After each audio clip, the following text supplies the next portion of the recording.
Hey everybody. So one of the perks of this particular gig is I get introduced to a lot of really weird and bizarre stuff. People email me names of things I've never heard of. The weirdest stuff.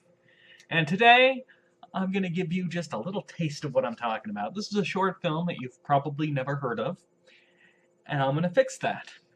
This is Creating Rem Lezar.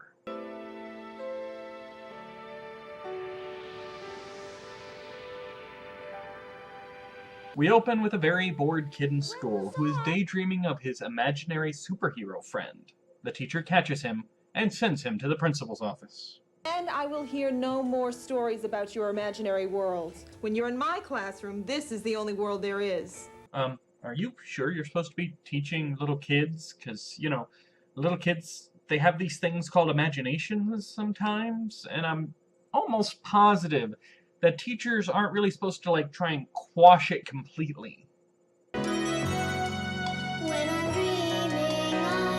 dreaming of a dream. Oh, dear God. It's a musical. Why? Why? And I don't want to be mean to this kid, because it's hard being an actor when you're a kid, but when you're making a musical, do you maybe want to get a main character who can hit notes? As he walks down the hallway, we see his imaginary superhero friend stalking him in the distance. Is this going to be a horror movie? Because I feel like I could get behind that. Part of the joy that I get from this boy is his innocent laugh and style. Yup, it's secretly a horror movie. Little Zach throws a hissy fit in the principal's office about how nobody ever listens to him, and then he just storms out, and there's no repercussions. How come I never tried that when I went to the principal's office? I didn't realize you could just walk out. We're also introduced to Ashley, another kid at the school who also has an imaginary superhero friend named Rem Lezar. My horror movie theory is really starting to come together. Ashley begs to be allowed to sleep with the lights on, but her mother says, "No, it's time to grow up." Great parenting. This also leads us to another musical number.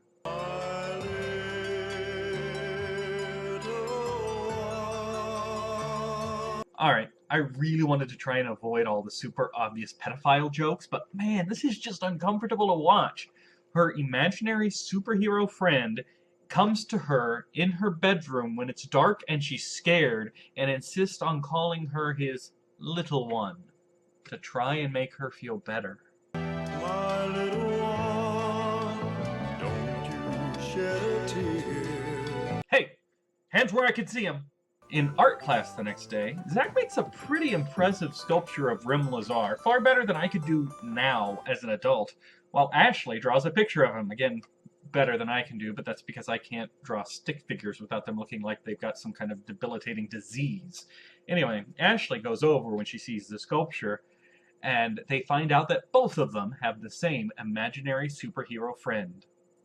Zach then throws out a whole bunch of misogynistic, "you're a girl, you're icky, and you don't have brains, and you can't understand anything," and they agree to meet after school. After Zach spews out some more anti-girl propaganda, the two of them decide to go ahead and be best friends by singing a song about what great friends they are. I know I complain that I'd like to see more cross-gender platonic friendships in media, but you guys have known each other for all of 5 minutes, and you spent that 5 minutes arguing with each other. Of such things are lifelong friendships made, I suppose. Also, if both kids are regularly sent to the principal for their imaginary friend Rem Lezar, how have they not heard of each other before now? Because at a certain point, this school that seems dedicated to eliminating imaginary friends... My God, it's a school from Drop Dead Fred. The school that's dedicated to getting rid of friends, imaginary friends, you think it'd sit them both down together and okay, what's going on? Who is this Rem Lezar that you two are both talking about? And they'd look at each other and go, "You know Rem Lezar? I know Rem Lezar." You just figure if two kids are regularly in trouble for the same imaginary friend, sooner or later the school would want to talk to both of them at the same time, and then they'd be aware of each other. The kids steal a mannequin from somewhere, which is a plot I'd really like to see more about, and then they go into an abandoned shed somewhere to begin building a life-size Rem Lezar doll. Because that's how they decided they're going to bring him to life, even though they already see him and talk to him. He comes to them in their direst of moments. They want him there all the time, so they build a Rem Lezar from a mannequin that they stole from somewhere in a shed somewhere. This activity goes long into the night. These kids haven't been home since school. It's now nighttime. If I was these kids' parents, I would be freaking out. I'd be calling the cops. The cops would be scouring the neighborhood. Never doesn't come up in the kids' minds at all that maybe this is something we should work on the weekend, or, you know, oh, we've worked on this for 2 hours, we need to go home. I mean, maybe it's because I'm watching this as an adult and not as a kid, but it seems like the kids are the real villains of this movie. The kids realize that the Rem Lezar doll that they've created can't become real until they find his quixotic medallion. It's a thing. Part of the struggle that the kids are having is they're not sure if Rem Lezar is real or not, and they are hoping that by building this doll, they can finally prove to themselves once and for all that he really is real. Okay, both of you have this picture of him in your head, both of you have heard his voice, and it's identical, and you've never met before. Odds are pretty good that he's real.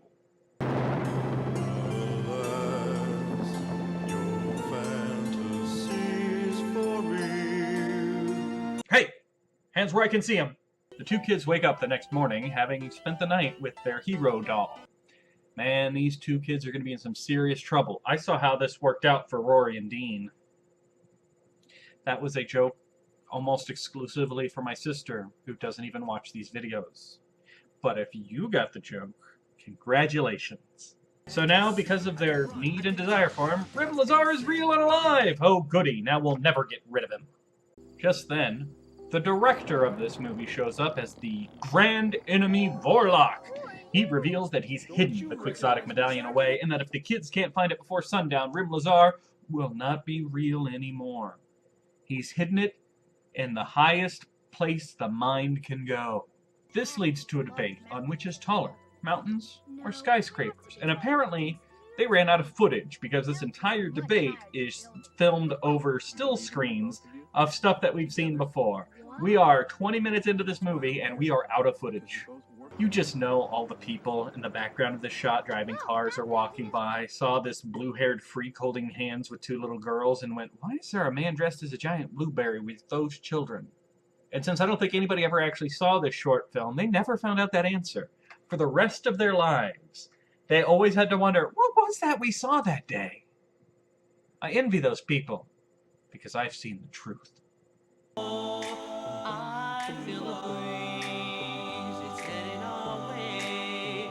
Hold on to your dreams, hold on to today. Man, I was always told that parks in the middle of large downtown areas were dangerous, but I had no idea they were this bad. These guys make the sharks and the jets look macho. Okay, so we've just completely lost track of the plot now, right? Because it's just been 5 minutes of walking through the park singing this song with all these random people who are all singing the same song in different styles, and the party growing larger and larger. And also, by the way, how many people playing violin for spare change happen to carry around an extra violin with them in case the audience wants to join in? They find the highest skyscrapers that they can, but Vorlok points out that these towers are not the highest point of imagination. As men built them, men have imagined the tops of them. And so they have wasted their time.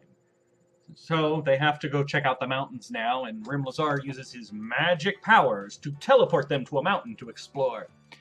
You didn't want to maybe use those magic powers to teleport them to the city, to look at the skyscrapers, you know, maybe save some time? You're on a clock here, buddy! Rem Lezar points out that Vorlok is only evil because people hate him, and that maybe, if people liked him, he wouldn't be evil anymore. Do you think that really works? Like, could the world have been saved a lot of grief and trouble if somebody had just ran up and given Hitler a good hug? For no reason I can figure out, the two kids split up, and Rem splits in half with them, so now there's a Rem Lezar with each one, even though he was made out of a mannequin. Okay, both kids almost immediately start panicking and asking Rem what happened to their other friend. And Rem just tells them, believe in them, it'll be okay, instead of going, don't worry, I'm with them too, because I'm an imaginary friend who can be in two places at once. No, Let the kids panic. That seems the much safer option. Must be gone to find the love in you. Hey! Hands where I can see them! Reunited at last, the two kids appeal to Vorak, saying, "We like you." Vorak immediately apologizes for all the evil he's ever done in his life. He still vanishes without handing the quixotic medallion over, though, because he says, "It's higher than I can reach," even though he put it there. Love is contagious, and you have both caught it. And now we're all married. As the sun sets, Rem Lezar starts to disappear, but before he does, he teleports the kids back to the shed and becomes a doll again, where a cop finds them and takes them home. Of course, both sets of parents are pretty frantic because their kid's been missing for over a day. But both kids now find out that they happen to have the quixotic medallion. Both of them have one. And it might have something to do with the fact that it's the same actor playing the cop as who played Rem Lezar. By the way, both sets of parents are super chill with the fact that their kids were missing for over a day. Like, they're concerned, "Oh my god, are you okay?" And then catering to their whims. "Oh, you can have the light on tonight, honey. It's okay. Whatever you need, whatever you want." I had a pretty good childhood growing up. I had loving and supportive parents. They went to bat for me many, many times. They always believed in me. They always supported me. Still do. If I had gone missing after school one day, and without calling, they didn't find me until a cop found me in an abandoned shed the next day, the next night. When I got home, it would have been, "Are you okay? What happened? What do you mean you were building a doll with your friend? What the hell were you thinking? Did you not even think about how that would make us feel?" And rightly so. At home, at last, both kids sing one last song, realizing that love is the highest point of imagination.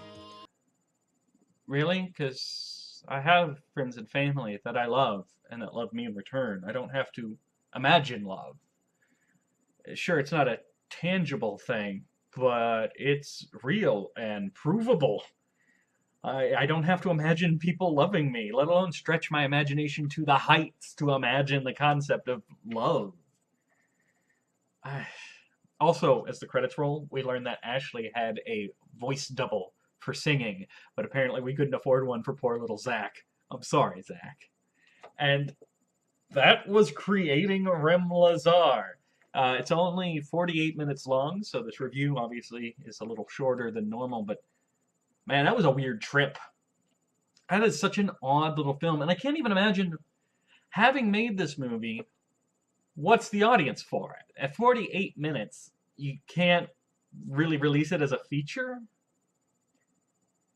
but it's a little long to be a short film to show before another movie. I don't know what the purpose of this movie was, what the release plan was, and it's so odd. Again, I think part of it must be that I'm seeing it as an adult, and that I'm seeing it in this day and age instead of when it was made.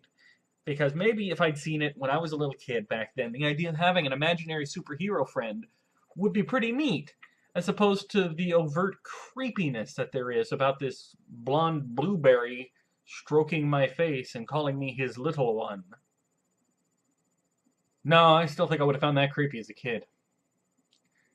So, I'm gonna go watch something like Hellraiser or something to get the creepiness of this movie out of my head. I'll see you next time.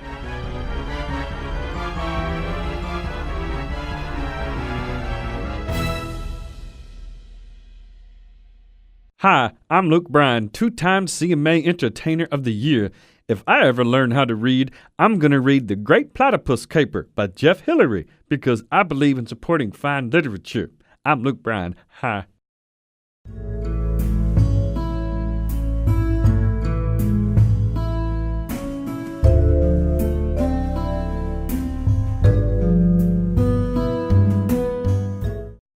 After Zach spews out some more anti-girl propaganda, Ashley and something, and I forgot what I wrote.